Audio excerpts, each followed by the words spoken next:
relájate, pero no relajes el corazón, porque hoy traigo una palabra que el Señor me dio y que es la segunda parte de lo que hablamos el domingo pasado. Vas a decir, el pastor, qué gráfico es. Es aquí un señor que le falta una mano y el título de la prédica es ¿qué estás dispuesto a cortar para entrar a la vida? Basado en el texto de Mateo 18, los versos 6 al 9. Y antes de nada, me gustaría que te quedaras con la imagen de lo que Él está a punto de pisar, porque tiene un significado espiritual que con la ayuda del Espíritu Santo intentaré desarrollar en esta mañana. Padre, te doy muchas gracias por tu amor, tu bondad y tu misericordia. Señor, prepara nuestros corazones. Señor, que tu palabra fluya, Señor, y que nos ayude a entender, que nos confronte si es necesario, Señor. Amamos la verdad, Señor, porque la verdad nos hace libres. Tú eres la palabra viva, Señor, por eso te damos las gracias. Señor, que esta palabra llegue a lo más profundo de nuestro corazón y genere un fruto agradable para ti. Señor, nuestro anhelo en este año es poner nuestra mirada sobre ti, para ser más como tú. En Cristo Jesús, Señor nuestro. Amén y amén. Y vayamos al texto, sin más, Mateo capítulo 18, versos 6 al 9. ¿Qué estás dispuesto a cortar? Algunos piensan que esto es literal, que te vas a cortar una mano o un ojo porque tu mano toca cosas que no le corresponden. Veamos a ver qué es lo que el Señor quiso decir con esto. Y dice así el texto: y cualquiera que haga tropezar a alguno de estos pequeños que creen en mí, mejor le fuera que se le colgase al cuello una piedra de molino de asno y que se le hundiese en lo profundo del mar. Ay del mundo por los tropiezos, porque es necesario que vengan tropiezos, pero ay de aquel hombre por quien viene el tropiezo. Por tanto, si tu mano o tu pie es ocasión de caer, córtalo y échalo de ti. Mejor te es entrar en la vida cojo o manco, que teniendo dos manos o dos pies, ser echado en el fuego eterno. Y si tu ojo te es ocasión de caer, sácalo y échalo de ti. Mejor te es entrar con un solo ojo en la vida, que teniendo dos ojos, ser echado en el infierno de fuego. El Señor bendiga su palabra. Cuando está hablando aquí en el contexto de lo que significa el pecado o cómo uno peca de vista, no está hablando solo de lujuria, está generalizando sobre algo, sobre una regla que se aplica a cualquier cosa que te haga caer. Y en el original, la palabra que se traduce como que te hace pecar, que te hace caer, es escandalizo, que es de donde viene nuestra palabra tan conocida, escándalo. Pero en el siglo I no significaba lo que hoy significa. Escándalo era algo muy concreto. Si vuelves a poner la trampa, era el gatillo donde está ese palo que este señor está a punto de pisar, este palito que hacía saltar la trampa. Y cuando un animal llegaba y tocaba ese palito, la trampa saltaba, atrapando al animal. Y esa pieza se llama escándalon. El ratón solo quería el queso, pero al codiciarlo saltaba de la trampa y lo atrapaba. Ahora escucha lo que el Señor dijo: si tu mano te escandaliza, si tu mano hace saltar la trampa, si esa mano es el gatillo que activa esa trampa en la que caes una y otra vez, entonces lo cambia todo. Porque no nos podemos contar las dos manos y seguir cayendo en el mismo error. Y no habla de un pecado ocasional, habla de un patrón que nos va a ayudar a identificar. Como os dije la semana anterior, el Señor nos va a dar hoy herramientas para no pisar el escándalo de algo que te atrapa sistemáticamente, como en una trampa que se cierra sobre un animal que cada vez pasa por ese mismo camino, que conoce el camino, sin embargo es más atractivo el trozo de queso que está ahí y que le hace codiciarlo y pisar. ¿Cuántas veces has dicho, nunca más voy a hacer esto? Y a la semana siguiente, ¡pum!, lo hiciste de nuevo. Y así vez tras vez, vez tras vez. Y eso es un escándalo en acción. No es que seas débil o no tengas fuerza de voluntad, es que estás atrapado. Y hay un gatillo en tu vida que activa el mecanismo una y otra vez. Y mientras que el gatillo siga ahí, la trampa va a ir cerrándose vez tras vez. Y esto es lo que Jesús está atacando. Y la imagen del escándalo está por toda la Escritura. Un ejemplo, Levítico 19:14. Y dice así el texto: no maldecirás al sordo, y delante del ciego no pondrás tropiezo, sino que tendrás temor de tu Dios, yo el Señor. Salmo 141:9. Guárdame de los lazos que me han tendido y de las trampas de los que hacen iniquidad. Jesús estaba aquí utilizando una técnica rabínica, esta hipérbole, ¿verdad?, que exagera el lenguaje para causar una impresión fuerte, para llamarte la atención. Esto de cortarte una mano, estaba llamando tu atención. Y el Talmud dice que un hombre se arroja al fuego antes que avergüence a su prójimo. Mejor le es echarse al fuego que generar una vergüenza a su prójimo en público. Esa hipérbole, y Jesús hace hoy lo mismo. Si es que estarías dispuesta a perder algo tan valioso como tu mano, por no caer o por amor a Cristo. Algo extremo, doloroso, irreversible, que con tal de no caer en esa trampa, ¿qué estarías dispuesto a que se cortara? Entonces, ¿por qué no puedes cortar esa amistad que te está arrastrando al escándalo? ¿Por qué no puedes cortar ese hábito? ¿Por qué no puedes alejarte de ese lugar donde siempre caes? Esto es mucho más radical de lo que parece, porque cortarte la mano es una decisión. Es una decisión que tomamos.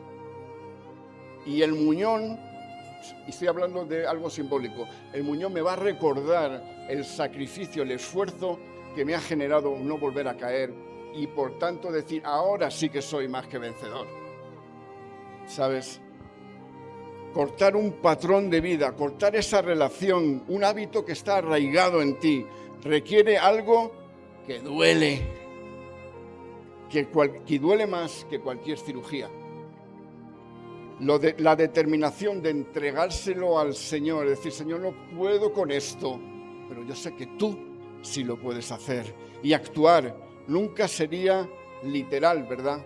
Que esto ya lo intenté dejar claro la semana pasada, porque el cuerpo es creación de Dios, por tanto no es malo, no es un estorbo, no es una prisión del alma como pensaban los filósofos. Génesis 1:27 nos lo aclara y dice, y creó Dios al hombre a su imagen, a imagen de Dios lo creó, varón y hembra los creó. Y luego ahora el Salmo 139, versos 13 y 14, dice, porque tú formaste mis entrañas. Algo que Dios forma, algo que Dios crea, no puede ser malo. Tú me hiciste en el vientre de mi madre, te alabaré, porque formidables, maravillosas son tus obras. Estoy maravillado y mi alma lo sabe muy bien.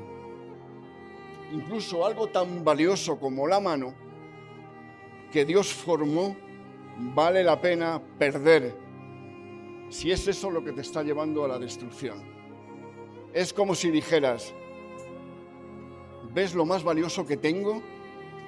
Pues mi relación con Dios vale mucho más que eso. Perder tu alma duele infinitamente más que perder una mano. Y Jesús añadió algo para sus oyentes que era aterrador.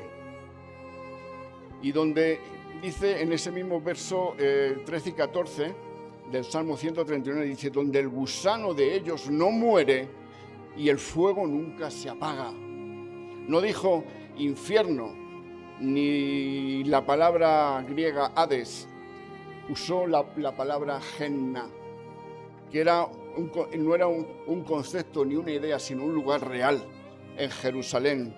Si estabas en Jerusalén, y mirabas hacia el sur, justo debajo de la muralla, había un valle que se llamaba Gimón, y ese valle tenía una historia que helaba la sangre a cualquier judío del primer siglo. Segundo libro de Crónicas, capítulo 33 y verso 6. Y dice así: hizo pasar por el fuego a sus hijos en el valle de Ben Hinnom, practicó la hechicería, usó la adivinación, practicó la brujería y trató con médium y espiritistas.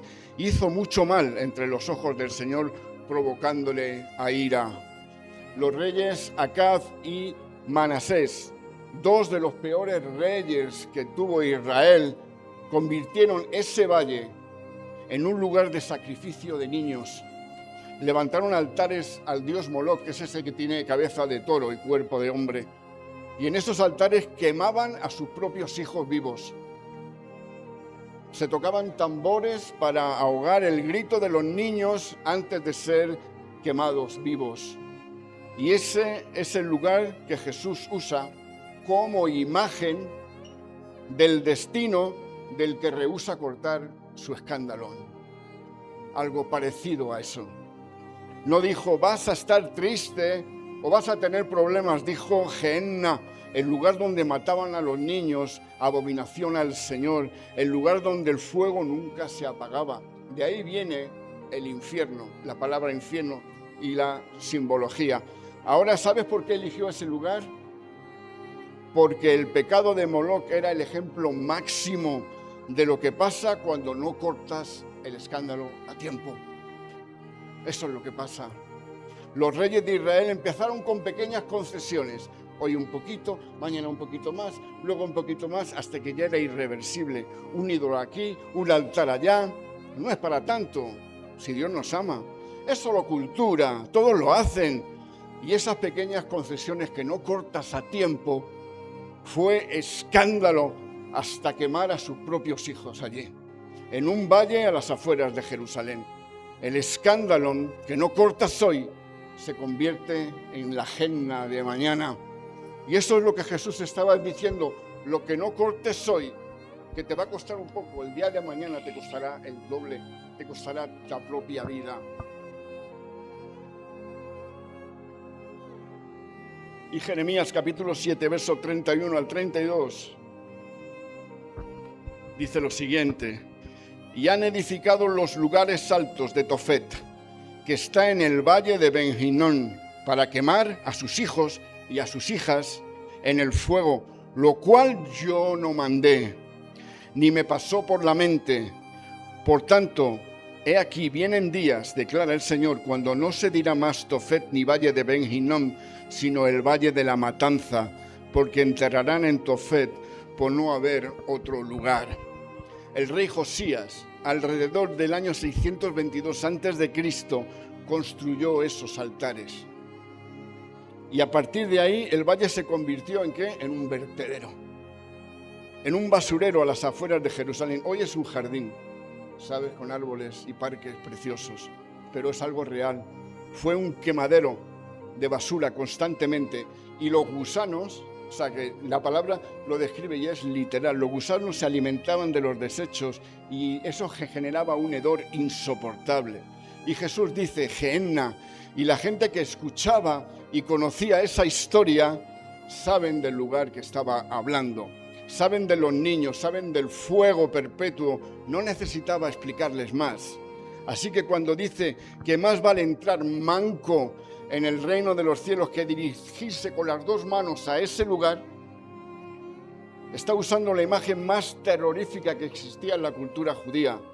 Jesús tomó esa imagen profética de Isaías 66, 24, que dice: y cuando salgan verán los cadáveres de los hombres que se rebelaron contra mí, porque su gusano no morirá, ni su fuego se apagará, y serán el horror de toda la humanidad. Y la conectó con el valle que todos conocían. Jesús era muy gráfico cuando explicaba las cosas. Por eso es imprescindible conocer el contexto, saber por qué usa esa palabra y no esta, y por qué hacía falta no explicar mucho más cosas, porque todo el mundo conocía ese lugar. Estaba diciendo que lo que pasó en el valle de Hinnom, que quemaban a sus propios hijos, esa destrucción, ese fuego, esa muerte, es apenas una sombra de algo mucho mayor que vendrá. Pero el énfasis no está en el castigo, el énfasis está en permanecer en esa situación. Jesús no quiere asustarte con fuego, sino hablarte de las consecuencias de no cortar lo que te atrapa. Las consecuencias serán permanentes. Y luego no digas que es una prueba. No digas que es una prueba. Di que lo que estoy viviendo es consecuencia de mis actos. La mano, el pie, el ojo describen las fases de cómo funciona esa trampa.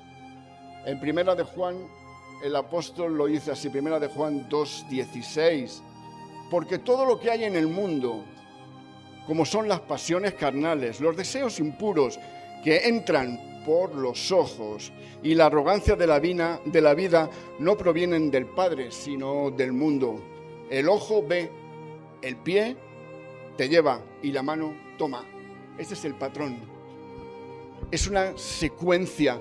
Primero ves algo que te atrae, luego te acercas y después lo tomas. Y ese patrón se repite en la Biblia una y otra vez. Eva en el jardín del Edén, Génesis capítulo 3, verso 6. Cuando la mujer vio que el árbol era bueno para comer y era agradable a los ojos, que el árbol era deseable para alcanzar sabiduría, tomó de su fruto la mano y dio también a su marido que estaba allí con ella y que no hizo nada. David con Betsabé, segundo libro de Samuel, capítulo 11, verso 2. Y al atardecer David se levantó de su lecho y se paseaba por el terrado de la casa del rey. Y desde el terrado vio, ojo, a una mujer que se bañándose. Y la mujer era de aspecto muy hermoso. Luego envió mensajeros a buscarla, pie. Y luego la tomó, la mano. Siempre el mismo patrón. Ojo, mano, pie. Ojo, pie, mano. Siempre en ese orden. Siempre es el mismo mecanismo, siempre la misma trampa. Y no es coincidencia. Es un patrón que Dios reveló desde el principio de la Escritura para deciros, lo he advertido, esto es así, para que lo conozcas en tu propia vida. Cada caída que has tenido probablemente siguió esta secuencia. Primero viste algo, te llamó la atención, se despertó algo en ti. Segundo, te acercaste, diste un paso, abriste esa puerta, fuiste a ese lugar y finalmente lo tomaste. Hiciste lo que sabías que no debías hacer y después te sentiste mal. Dijiste nunca más y 3 semanas después, ojo, pie y mano otra vez. Si hubieras eliminado lo que te hacía ver la tentación, no hubieras llegado a los otros 2 estados. Nunca habrías llegado al paso 2 ni al paso 3. La trampa nunca se habría activado, porque son esas 3 acciones las que activan la trampa. Eso es lo que Jesús está enseñando. No es peca y arrepiéntete, es desmonta el sistema antes que se active. Jesús no eligió esas 3 partes al azar, eligió el sistema completo del escándalo, los 3 engranajes de la trampa. Si el ojo activa la trampa, elimina lo que ve. No que te saques el ojo, elimina lo que ve. Si el pie es lo que te lleva a un lugar donde caes, deja de ir. Si la mano es la que ejecuta, corta el acceso. Eso, porque más importante es tu relación con Dios y la vida eterna que caer en eso una y otra vez. Jesús utiliza una de las instrucciones rabínicas que decían, crea un cerco de protección alrededor de la Torá. Éxodo 23, 19. Cuando dice aquí, no cocerás el cabrito en la leche de su madre. ¿Qué significaba esto para ellos? Dijeron, entonces, no coman ninguna carne con ningún tipo de lácteo. Eso es un cerco. Eso es un cerco, una barrera protectora para todos. Y Jesús hace algo parecido, pero mucho más radical. No pone cercos alrededor de las reglas externas. Dice, pon cercos alrededor de tu corazón. Identifica tus puntos débiles y crea barreras. tan drásticas como te sea posible, para no caer en la misma trampa una y otra vez. Y si eso significa perder algo valioso, como una mano, como una relación, como una posición, como algo valioso, piérdelo. Marcos 7, 21, 23. Porque de dentro del corazón de los hombres salen los malos pensamientos, fornicaciones, robos, homicidios, adulterios, avaricias, maldades, engaños, sensualidad, envidia, calumnia, orgullo, insensatez. Todas estas maldades no vienen de fuera, de dentro. ¿Y qué? Contaminan al hombre. Cortarte la mano significa separarse de cualquier persona o cosa que te impida seguir a Cristo. Eso es. Dice, mejor es que te cortes algo que para ti es precioso, como esa relación. No, yo es que la amo. Pero si es que no, ella no conoce a Cristo, es igual. Yo me voy a casar con ella y ella se va a convertir. Y lo que te vas a convertir tú es en una rana. Incluso si esa persona es tan cercana y querida como tu propia mano, córtala. Pero no significa hacerlo por tus propias fuerzas. Volvemos otra vez a lo que dijimos la semana pasada. Necesitas de la gracia para ello. Pablo lo explica muy bien en Filipenses capítulo 2, versos 12 y 13, cuando dice, así que, amados míos, tal como siempre habéis obedecido, no solo en mi presencia, sino ahora mucho más en mi ausencia, ocupaos en vuestra salvación con temor y temblor, porque Dios es quien obra en vosotros tanto el querer como el hacer para su beneficio, para su buena voluntad, como dice Reina Valera del 60. El cirujano dice, yo hago la operación, pero tú tienes que ir al hospital. Eso es lo que te está diciendo el Señor. Yo corto, pero tú tienes que desear que eso se corte. Tú firmas el consentimiento. La cirugía la hace Dios. Tú das el permiso, el trabajo lo hace el Señor. Pero presentarte en la mesa de operaciones es tu responsabilidad. Hay personas que llevan años intentando cortar el escándalo por sus fuerzas. Se levantan cada lunes diciendo, esta semana va a ser diferente. Hacen promesas, se castigan a sí mismos cuando fallan, vuelven a caer, el círculo se repite una y otra vez y cada vez se sienten peor, porque se sienten débiles, se sienten ni vencedores, perdedores. Y el problema no es que tengas o que te falte la fuerza de voluntad. El problema es que estás intentando hacer la cirugía tú solo, sin cirujano. Agarrando el bisturí con tus propias manos para intentar cortar algo que no sabes. Y Jesús dice, dame el bisturí, yo hago el corte. Romanos 8, 13. Porque si vivís conforme a la carne, habréis de morir. Pero si por el Espíritu hacéis morir las obras de la carne, viviréis. Por el Espíritu, no por tu esfuerzo, no por tu determinación. Nuestro trabajo es dejar a Dios hacer la cirugía. En el sermón del monte Jesús habla de quiénes son los bienaventurados. Los pobres de espíritu, los que lloran, los mansos, los que tienen hambre de justicia, los misericordiosos, los de limpio corazón, los pacificadores, los perseguidos. ¿Y qué tienen todos en común? Son personas que han perdido algo. Personas que han perdido algo. Los pobres perdieron su autosuficiencia. Los que lloran perdieron algo precioso. Los mansos perdieron su orgullo. Los perseguidos perdieron su comodidad. Estos son los bienaventurados, los que llegan al reino mancos de algo mundano. Son los que tienen todo lo que no importa. Jesús te está diciendo, hay cosas en la vida que son madera y hojarasca. Se van a quemar de todos modos.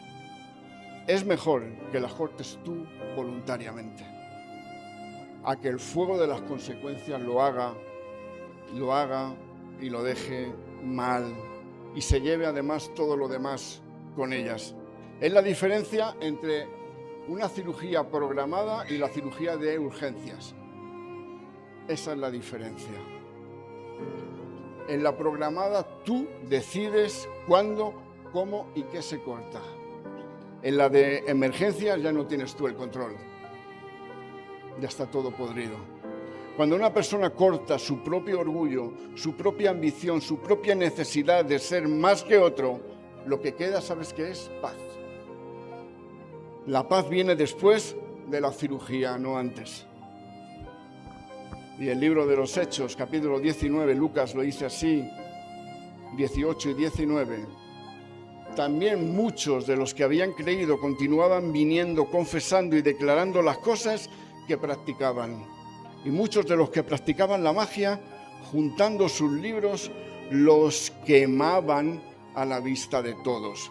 Calcularon su precio y hallaron que llegaba a 50.000 piezas de plata.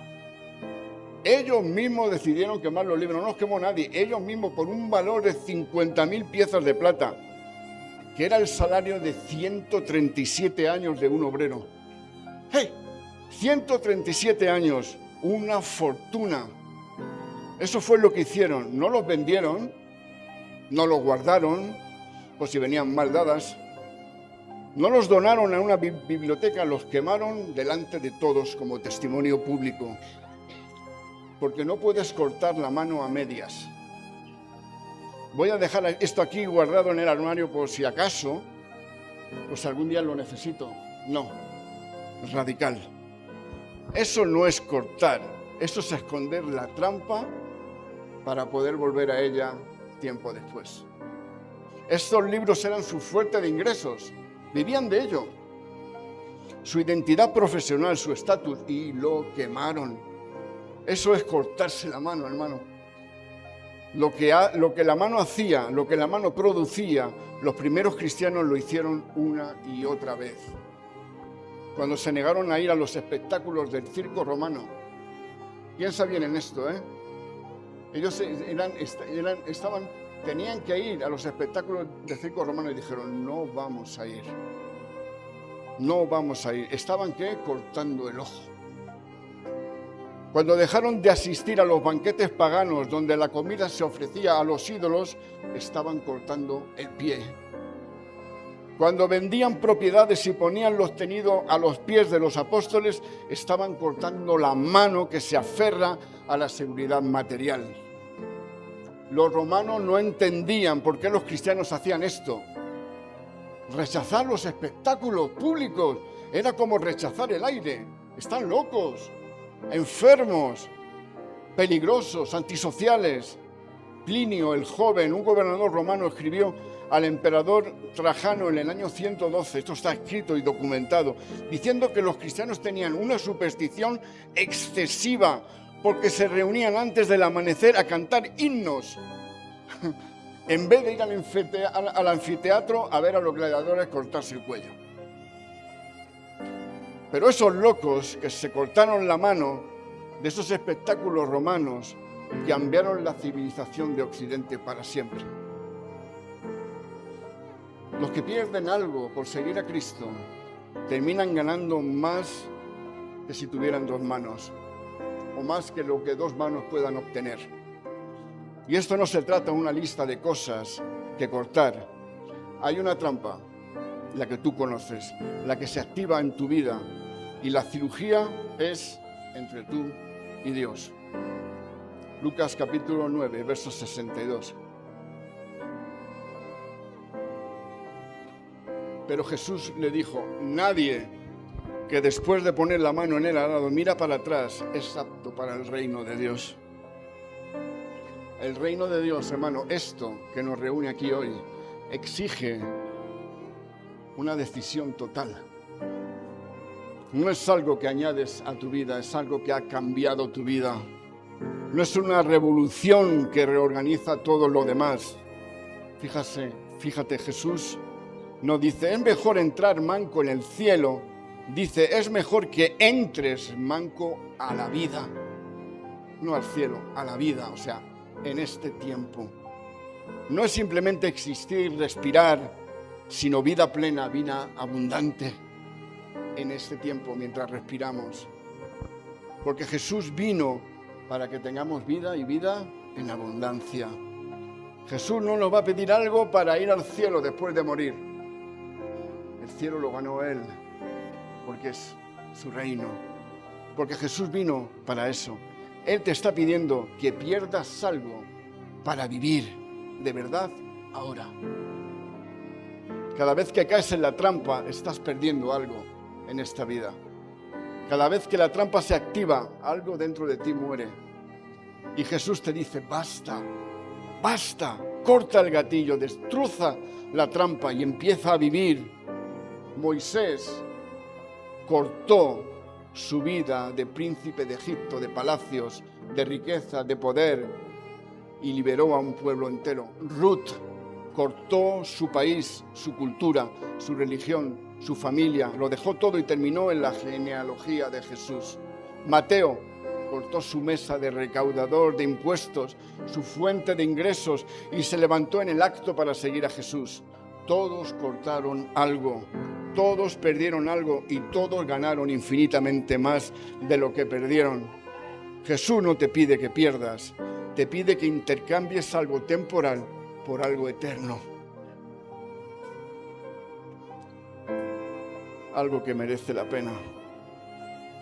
Algo que parece valioso es que realmente lo es. Ese valle de Himnón es ahora, como digo, un lugar donde juegan los niños y pasean los turistas. Dios cambió ese valle de destrucción en lugar de paseo. Y eso es lo que Dios quiere hacer con nuestras vidas. Quiere cambiar ese lugar tan oscuro de nuestro corazón, esa trampa en la que has caído tantas veces, y convertirla en un jardín donde brille el sol, donde puedas respirar aire puro, donde puedas caminar sin aire viciado.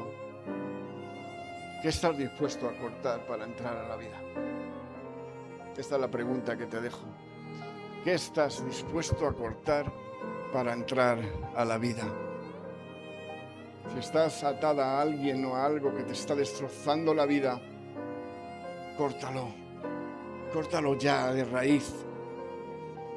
Un vicio, algo que es insano en tu vida, córtalo ya. Dios te recompensará, Él lo ha prometido. Más vale perder algo y ganar la vida. Señor, te doy muchas gracias por tu palabra. Te doy gracias, Señor, porque tu amor es todo para nosotros, Señor. Ayúdanos, tú eres el cirujano perfecto, pero tú nos pides que nosotros tengamos la decisión y la disposición de querer que tú obres. Señor, estoy convencido de que muchas veces tú quieres hacer y no haces porque nuestro corazón nos contradice, porque no queremos abrir esas áreas de nuestro corazón que están tan cerradas. Estamos acostumbrados al dolor, como tu pueblo en Egipto, que viendo la provisión diaria del maná murmuraban y decían: ¿cómo anhelo las cebollas de Egipto? Ten misericordia de nosotros, Señor, porque por tu gracia estamos aquí, por tu gracia somos. Gracias, Señor, en Cristo Jesús, Señor nuestro. Amén y amén.